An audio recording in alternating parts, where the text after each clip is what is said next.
Assalamualaikum semuanya. Apa kabar kalian? Semoga dalam keadaan sehat dan dilancarkan rezekinya oleh Allah. Amin ya robbal alamin. Karena sudah lama tidak bertemu, suatu hari Abu Nawas pergi menemui sahabat lamanya. Walaupun berada di kota lain, dengan perbekalan seadanya, ia tetap berangkat bertemu sahabatnya tersebut.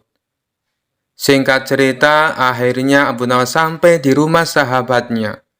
Setelah melalui perjalanan yang panjang.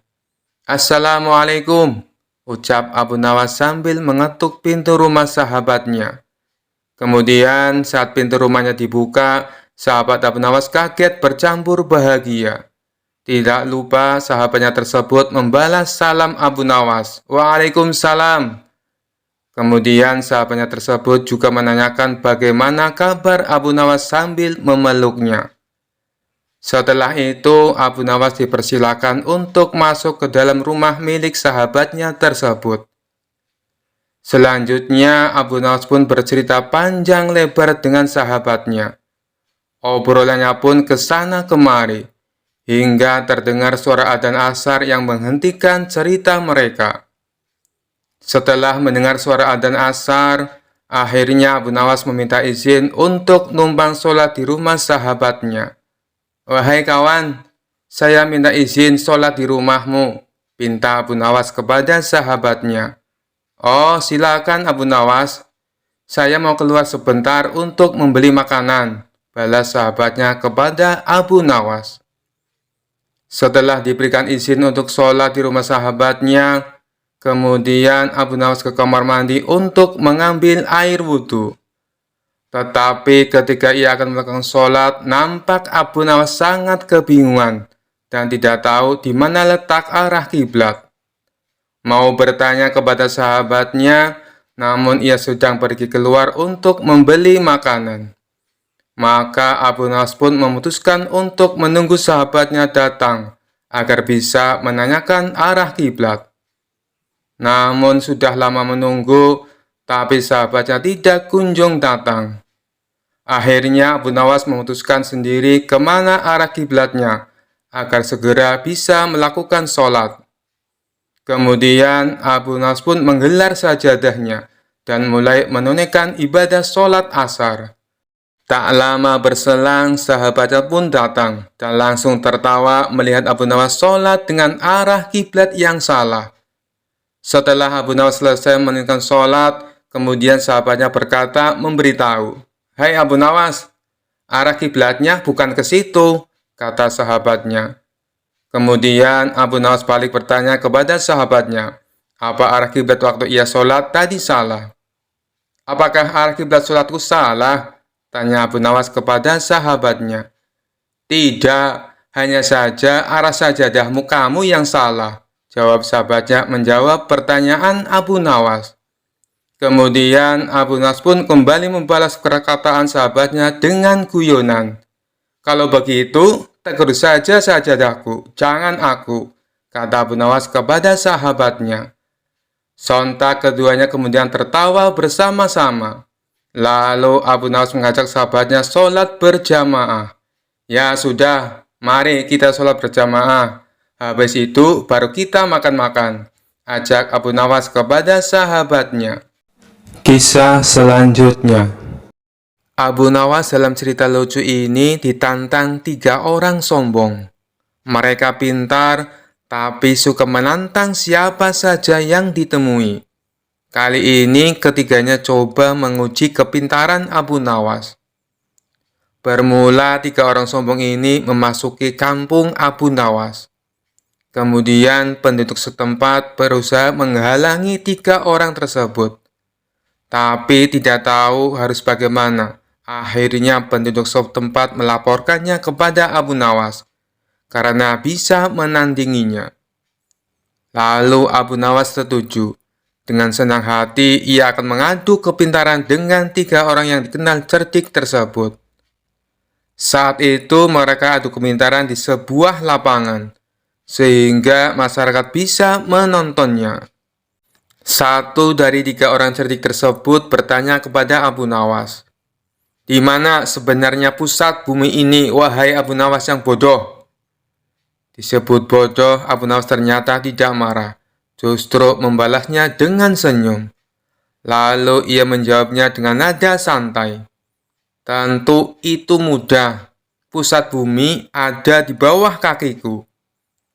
Namun ketiga orang sombong ini tidak terima dengan jawaban dari Abu Nawas. Mereka bertanya kembali bagaimana Abu Nawas bisa tahu. "Kalau kalian tidak percaya, ukur saja sendiri," ujar Abu Nawas.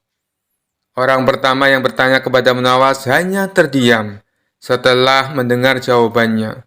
Selanjutnya orang kedua bertanya, "Berapakah jumlah bintang yang ada di langit?" tanyanya. Ternyata pertanyaan itu hampir sama dengan yang pertama, dan sudah dipastikan Abu Nawas bisa menjawabnya dengan mudah. Abu Nawas menjawab, "Jumlah bintang-bintang yang ada di langit sama dengan jumlah bulu keledaiku ini. Kalau tidak percaya, silakan Anda hitung bulu keledaiku ini. Pasti Anda akan tahu kebenarannya." Kesal mendengar jawaban Abu Nawas, orang ketiga dari kawanan itu lalu mengajukan pertanyaan kepada Abu Nawas. "Anda tahu bulu keledai? Coba berapa jumlah bulu yang ada di keledai itu?" tanya orang ketiga tersebut. Abu Nawas hanya tertawa meledek. Ia menganggap pertanyaan dari ketiga orang itu tidak kreatif, karena semua pertanyaannya sama, yakni menanyakan jumlah. Jumlah bulu ekor keledai ini sama dengan jumlah rambut yang ada di jenggot Anda. Kalau tidak percaya, silakan cabut satu persatu, ucap Abu Nawas. Sadar jika bulu jenggot dicabut satu persatu akan sakit, maka orang ketiga itu langsung terdiam dengan jawaban dari Abu Nawas. Ingin membalasnya, tapi tidak tahu apa yang harus ditanyakan lagi, karena ternyata Abu Nawas lebih cerdik dari dirinya. Kisah selanjutnya. Suatu hari, istana Baginda Raja kedatangan tamu sekelompok orang Syiah. Tujuan mereka adalah ingin menantang debat agama kepada para ulama di kota itu. Sebagai tuan rumah yang baik, tentu Baginda Raja menyambutnya dengan ramah. Setelah mereka dipersilahkan duduk, salah satu dari mereka berkata, "Maaf Paduka yang mulia, bukannya kami bermaksud kurang ajar, tapi kami hanya ingin menguji sampai seberapa tinggi ilmu agama para ulama di kota ini." Baginda Raja membalas, "Oh, tidak apa-apa, justru saya malah tertarik, sekaligus bisa menambah wawasan ilmu agama." Baginda Raja lalu memanggil beberapa ulama kota Baghdad yang berilmu tinggi. Tapi sayangnya saat berdebat, tak ada satupun ulama Baghdad yang bisa menandingi keilmuan sekelompok orang Syiah. Kala itu Baginda Raja hampir saja menanggung malu. Pasalnya para ulama yang ia andalkan harus menelan kekalahan. Tiba-tiba penasihat istana membisikkan sesuatu ke telinga Baginda Raja. "Kenapa tidak undang saja Abu Nawas? Orang seperti mereka pasti akan kewalahan menghadapinya," ujar penasihat istana menyarankan. Usulan penasihat istana membuat Baginda Raja merasa mendapatkan angin segar. Ia pun langsung menyetujuinya. Kemudian Baginda Raja berkata kepada sekelompok orang Syiah, "Di kota ini masih ada seorang ahli ilmu yang juga tak kalah cerdas. Apakah kalian berani?" tanya Baginda Raja. "Tentu saja, Paduka. Siapa orangnya? Segera hadirkan ke sini," tantang mereka. Maka diperintahkanlah beberapa pengawal istana untuk menjemput Abu Nawas di rumahnya. "Tuan Abu, Anda diperintah Baginda Raja untuk segera menghadap ke istana," kata salah satu pengawal. "Ada apa? Bukannya kemarin aku sudah ke istana," jawab Abu Nawas. "Benar Tuan Abu, Tapi kali ini Baginda Raja sangat membutuhkan Anda, balas pengawal. Memangnya kenapa? Tanya Abu Nawas penasaran. Di istana ada sekelompok orang Syiah. Mereka menantang debat ilmu agama kepada siapa saja, jawab pengawal. Kenapa tidak undang saja para ulama? Tentu mereka lebih pandai daripada aku, ujar Abu Nawas. Sudah Tuan Abu, tapi mereka semua tidak bisa berkutik, kata pengawal. Akhirnya Abu Nawas pun terpaksa memenuhi panggilan Baginda Raja. Singkat cerita, sampailah Abu Nawas di istana. Di sana, nampaklah para ulama Syiah sedang duduk berkumpul di sebuah aula kerajaan. Tidak seperti biasanya, Abu Nawas memasuki aula sambil menenteng sandal miliknya. Melihat hal itu membuat Baginda Raja dan sekelompok orang Syiah dibuatnya terheran-heran. Kemudian sekelompok orang Syiah bertanya kepadanya, "Kamu ini aneh, kenapa kau tenteng sandalmu masuk ke dalam?" Dengan santainya Abu Nawas menjawab, "Saya teringat peristiwa zaman Rasulullah masih hidup. Para kelompok Syiah suka mencuri sandal, makanya saya bawa masuk, takut sandalnya hilang." Jawaban Abu Nawas tersebut sontak membuat sekelompok orang Syiah semakin bertambah heran. Begitu juga dengan Baginda Raja. "Kamu jangan ngarang cerita palsu. Zaman Rasulullah, ajaran Syiah belum ada," protes mereka. "Kalau begitu, diskusi perdebatan kita selesai. Dari mana ajaran agama Islam kalian? Kalau di zaman Rasulullah saja belum ada Syiah," balas Abu Nawas. Kemudian Abu Nawas langsung lawyer pergi meninggalkan mereka. Sementara sekelompok orang-orang Syiah ini tak bisa membantah pernyataan Abu Nawas. Baginda Raja yang menyaksikan hal itu seketika tertawa terpinggal-pinggal sembari memuji kecerdasan Abu Nawas. Kisah selanjutnya diceritakan ada seorang musafir datang ke istana menemui Baginda Raja. Ia mengaku punya sebuah teka-teki yang tidak pernah terpecahkan oleh siapapun. Baginda Raja yang memang suka dengan permainan tersebut meminta si musafir untuk menunjukkan teka-tekinya. "Apakah teka-tekimu berupa pertanyaan?" tanya Baginda Raja. "Bukan Paduka yang mulia," jawab si musafir. "Baiklah, coba tunjukkan padaku. Barangkali aku bisa menebaknya," balas Baginda Raja. Kemudian si musafir membuat garis lingkaran dengan menggunakan tongkatnya. "Silahkan Paduka," jawab si musafir. "Apa yang harus aku jawab? Bukankah itu hanya sebuah lingkaran?" tanya Baginda Raja bingung. "Jawabannya bukan dengan kata-kata Paduka, tapi Paduka harus membuat garis di antara lingkaran itu," jelas si pemuda. Mendengar hal itu, Baginda Raja bertambah bingung. Akhirnya, Baginda Raja mengundang para pejabat istana dan seluruh orang terbelajar untuk menjawab teka-teki yang aneh itu. Akan tetapi, mereka semua tidak ada yang bisa menebaknya. Jangankan untuk menebak, untuk memahami maksud teka-tekinya saja, mereka sama sekali tidak tahu. Hal ini membuat Baginda Raja menjadi marah. "Jika kalian tidak dapat menjawab teka-teki orang ini, maka aku akan berikan seluruh kekayaan kalian kepadanya," ancam Baginda Raja. Seluruh pejabat istana dan orang-orang terbelajar pun mulai gelisah. Lalu mereka meminta waktu 24 jam untuk memahami teka-teki tersebut. Baginda Raja pun menyetujui permintaan mereka. Namun setelah sehari berlalu, mereka masih saja belum menemukan solusinya. "Bagaimana? Apakah kalian sudah mendapatkan jawabannya?" tanya Baginda Raja. "Ampun Paduka yang mulia, kami sangat bingung. Jangankan untuk menjawab teka-tekinya, memahami maksudnya saja kami tidak tahu," jawab salah satu dari mereka. "Tapi saya punya solusinya Paduka. Sebaiknya kita undang saja Abu Nawas. Saya kira tidak ada seorang pun kecuali dia yang dapat memberikan jawaban dengan tepat untuk teka-teki seperti ini, kata mereka melanjutkan. Baiklah, sekarang kalian cari Abu Nawas dan bawa dia ke sini, perintah Baginda Raja. Maka mereka pun pergi ke rumah Abu Nawas untuk meminta pertolongan. Di depan Abu Nawas, para pejabat istana ini mengadukan permasalahan yang dihadapinya. Tolonglah kami Abu Nawas, kalau sampai teka-teki ini tidak terjawab, seluruh harta kekayaan kami akan diberikan kepada orang musafir itu, pinta mereka.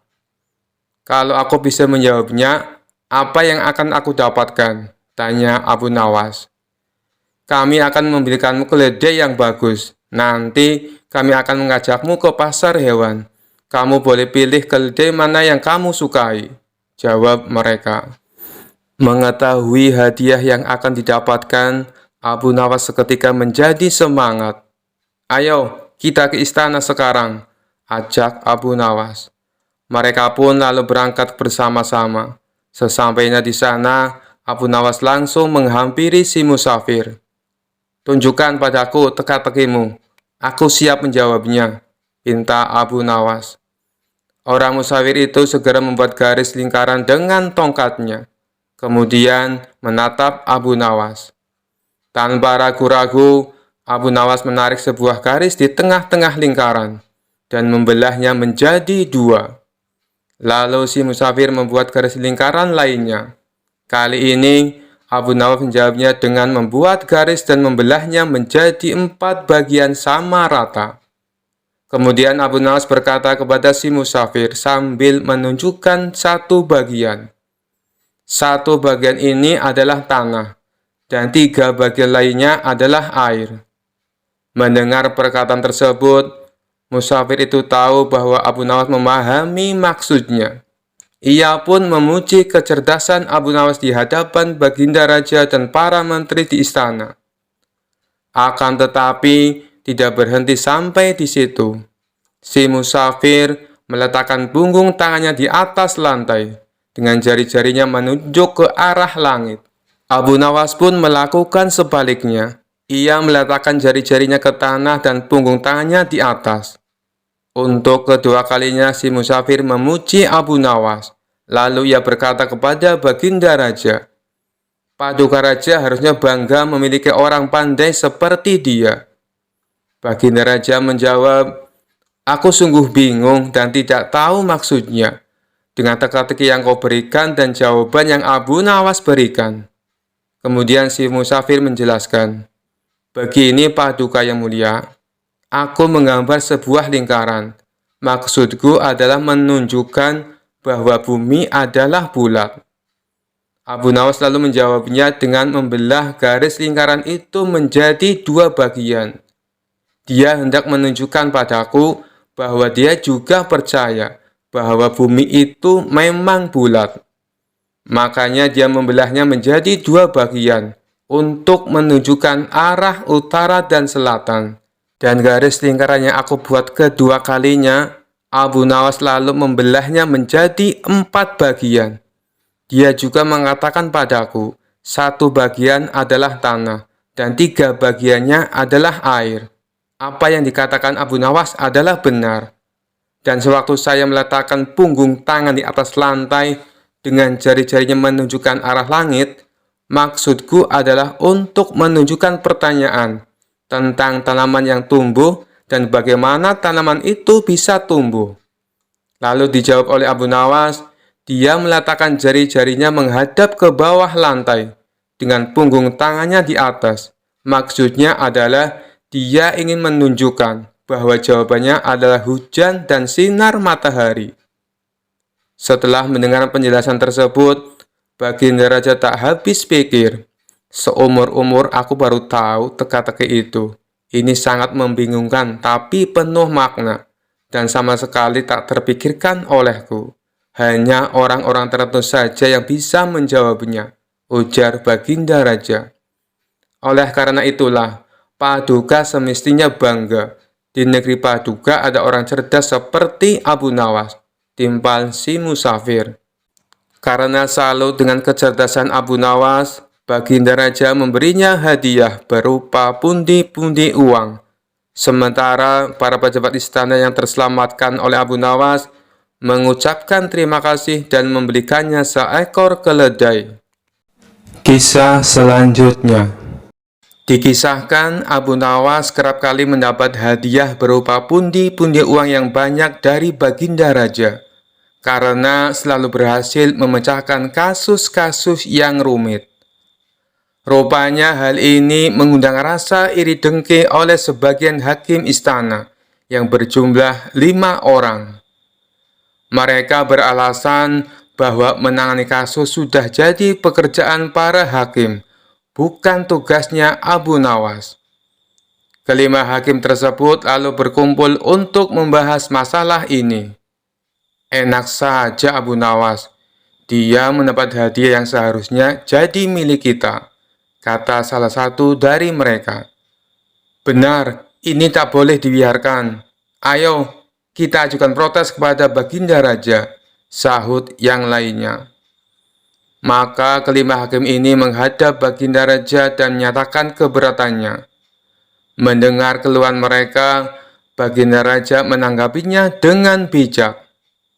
Kalian kan sudah mendapat gaji tiap bulannya, sedangkan Abu Nawas tidak mendapatkan.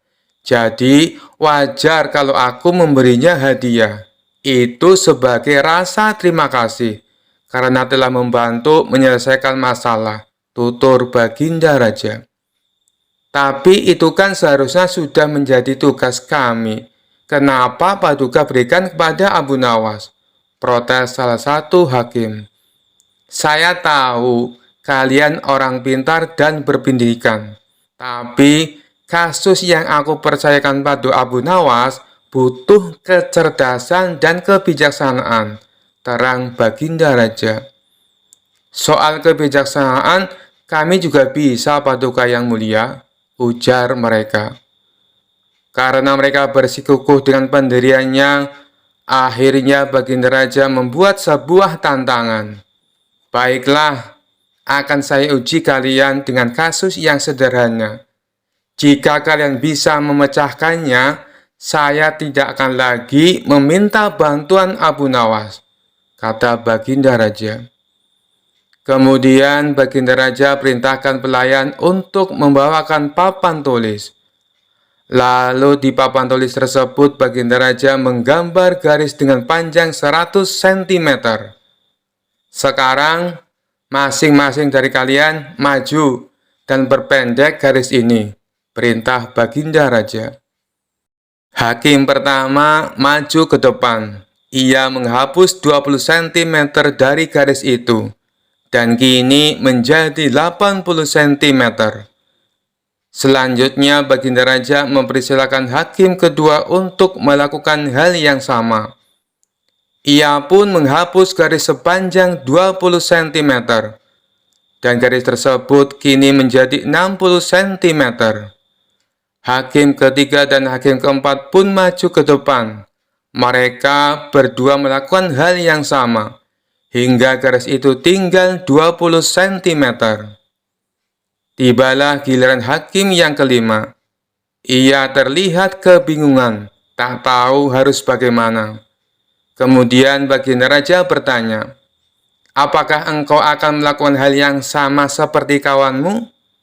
Kalau demikian, garisnya akan hilang. Padahal yang aku minta perpendek garisnya, bukan menghilangkan garisnya. Tapi kalau hanya menghapus 10 cm, berarti kau telah berbuat tidak adil. Karena keempat kawanmu menghapus 20 cm. Lalu, bagaimana caramu memecahkan masalah ini? Kalau engkau kebingungan, silakan kamu tanya pada keempat kawanmu, ujar Baginda Raja. Kelima hakim tersebut mulai berpikir keras untuk mencari solusinya. Setelah sekian lama berpikir, mereka tak kunjung mendapatkan jawaban. Ampun Paduka yang mulia, kami tidak tahu cara memecahkan masalah ini, kata mereka. Baiklah, Kalau kalian sudah menyerah, maka aku akan panggil Abu Nawas kemari. Singkat cerita, datanglah Abu Nawas. Ia lalu diperintah Baginda Raja untuk menyelesaikan masalah yang diberikan kepada 5 hakim tersebut. Tanpa pikir panjang, Abu Nawas langsung melaksanakan perintah Baginda Raja. Ia tidak menghapus garis yang tersisa 20 cm. Akan tetapi, ia menggambar garis yang baru, yang panjangnya 120 cm. Garis tersebut lebih panjang daripada garis yang pertama yang dibuat oleh Baginda Raja. Setelah Abu Nawas selesai dengan tugasnya, Baginda Raja lalu berkata kepada mereka, "Kalian lihat sendiri kan, bagaimana cara Abu Nawas menyelesaikan masalah untuk membuat garis menjadi pendek. Kalian tak perlu menghapusnya, cukup membuat garis baru yang lebih panjang.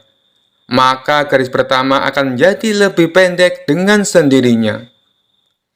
Mendengar hal itu, kelima hakim tersebut menyadari akan kekeliruannya dan mengakui kecerdasan Abu Nawas akan sifat bijaknya dalam menyelesaikan sebuah masalah.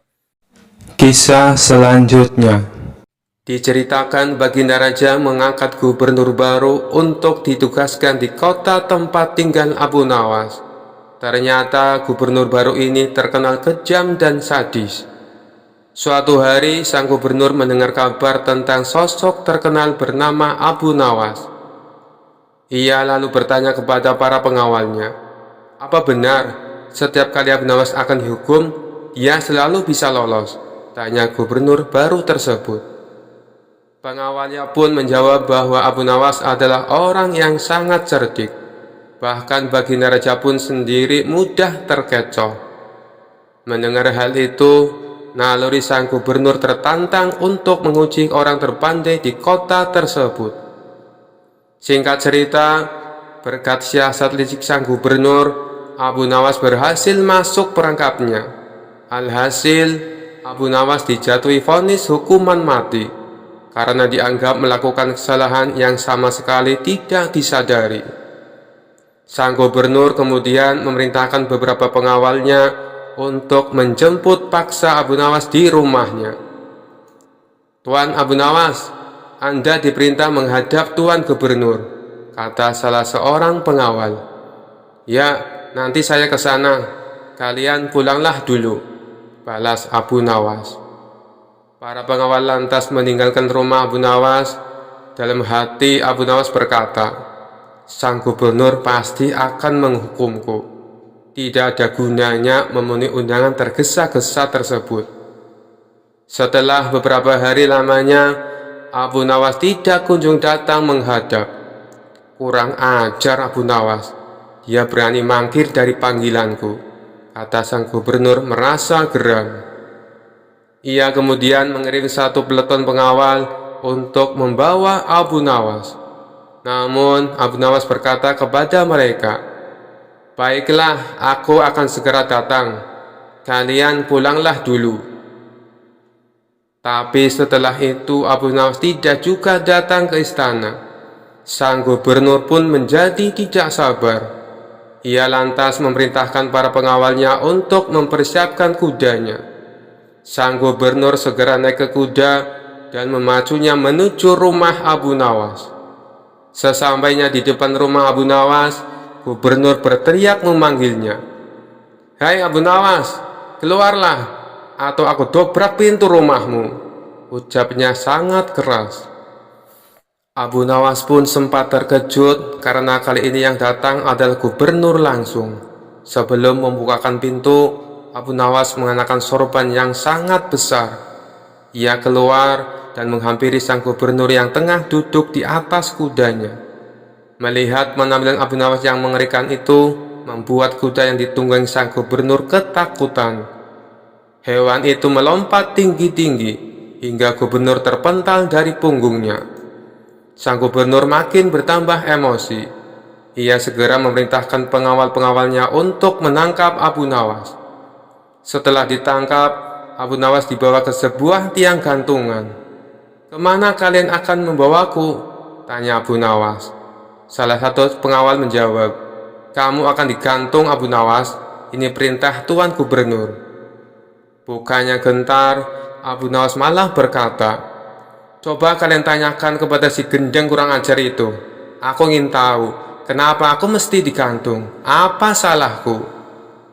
Para pengawal itu pun pergi menemui sang gubernur dan menyampaikan apa yang dikatakan Abu Nawas. Karena sebelumnya tidak pernah ada yang berani memakinya, sang gubernur pun terkesan akan keberanian Abu Nawas. "Bawa dia kemari," perintah gubernur tersebut. Abu Nawas lalu dibawa ke hadapan gubernur. "Hai Abu Nawas, berani benar kamu memakiku," ujar gubernur. "Karena Tuan menghukumku tanpa memberitahu apa kesalahanku," tegas Abu Nawas. "Karena kamu telah membawa nasib buruk bagiku," balas gubernur. "Siapa yang menyebabkan nasib buruk? Aku atau Tuan? Justru Tuanlah yang membawa nasib buruk bagiku, sebab aku ini akan dihukum gantung. Apabila aku yang membawa nasib buruk, tentunya sewaktu Tuan jatuh dari kuda, kepala Tuan pasti akan pecah dan mati," papar Abu Nawas. Mendengar alasan tersebut, gubernur berpendapat bahwa alasan Abu Nawas bisa diterima. Ia pun memutuskan untuk memaafkannya. Sekian dulu perjumpaan kita kali ini. Sampai bertemu lagi di kisah-kisah selanjutnya. Terima kasih yang sudah subscribe dan setia menonton channel ini. Wassalamualaikum warahmatullahi wabarakatuh.